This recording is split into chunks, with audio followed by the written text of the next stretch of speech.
Okay, hi everybody, this is Paula again. I've had some questions off of Facebook that want to know how I did this piece, and you've probably seen quite a few others out there on Fuse Fanatics and different ones. So anyway, they're asking me how I did it, and this one is very simple because it's one color.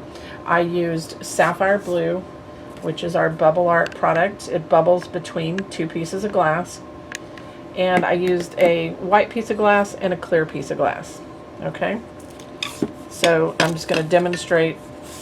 So here's a white circle and a clear circle, and whatever you see on the top surface is what you're going to get. And I'm going to marbleize a couple of colors on here, and then I would put the clear on top of it to make sure it's between two pieces.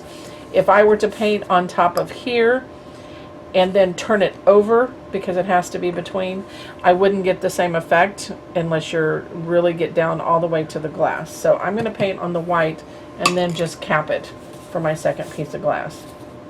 What I've mixed up is our BubbleART white. I've got our sapphire and our cerulean BubbleART. Okay, all of them are bubble products. What I do is I'm going to start with the cerulean because I want it most prominent. What I'm going to do is try to match this Frit. This is Frit from Slumpy's, called Medium Ocean Blend. And it's kind of got some sapphire, some cerulean, and clear Frit in it. Okay?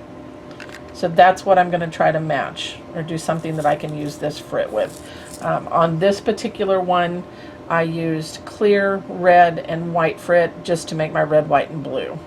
Two separate firings on this. Okay, so we're going to paint first. And you don't have to be really picky about this. I'm going to just lay down some of the cerulean, maybe pick up some of the sapphire. Sapphire is really strong. That's what was on the finished vase. Go back into the cerulean, or you can even drizzle the sapphire through the other. I am going to wipe off my brush before I go into my white so I don't contaminate it too much. The white would kind of act like a foam, and I'm just going to kind of drag it through there. So my prominent color is going to be the cerulean. So you can marbleize, you can just mix the colors on there, kind of smear them around. You don't have to be really particular on how you do it. And then what's going to happen is you're going to cap this with clear, set it on your firing paper, and you can see how the color is even bleeding. Isn't that nice? It's bleeding into the other color. You're going to full fuse it. Every kiln is different. In my kiln, I have a Fusion 14 that I like to fire a lot of my glass in, and I go up to like 1430, 1440. The higher you go, the larger the bubbles, and time and temperature make a difference.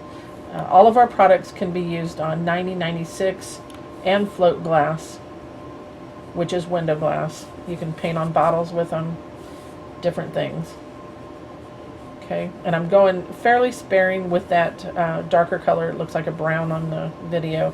That's the darkest blue because it's very, very strong. Okay. All right, so you would continue to paint, and then you would come back after it's dry. You would cap it with your clear and full fuse that. Don't remove it from your shelf. Make sure your shelf paper is another inch to an inch and a half out from that area. Okay, I'm going to move this out of the way, and I'm going to put a piece of clear down just to show you. Okay, let me open this Frit up. And these new bottles are kind of cool. These are shaker bottles that Slumpy's come out with, or they've got a side that you can spoon out, either one. These are really nice. I just got some new in. So we're going to pretend that this has been fired, and you're going to come back, and within about a half an inch or so of the edge and a half an inch out on the paper, That's why you need to have that excess paper. You're going to position, and you could put larger chunks of clear in there if you wanted more clear or a darker blue or whatever. You can create your own. It can be a darker shade of whatever glass you're working on also. And you're going to tack fuse this on, and Slumpy's has a good tack fuse schedule out there. That's what I use. And then you would drape it into your shape. So what I've done here is full fused my circle with my BubbleART, which is a clear and a white, and then I came back, and just like I've done here, I've laid down the red, the white, and the clear where it overlaps. It comes all the way in about a ½ an inch or so.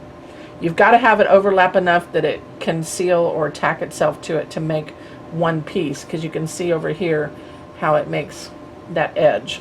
Okay, and these are yes, these will pop off if you take and you pop it real hard. It can pop, so it depends on how hot you fire that. And this one, you know, it came down a little bit further than a ½ an inch. You can see that the edge is here. So you just need to overlap that, tack fuse it, and then do a drape or slump it into a bowl, whatever you're going to do with your piece.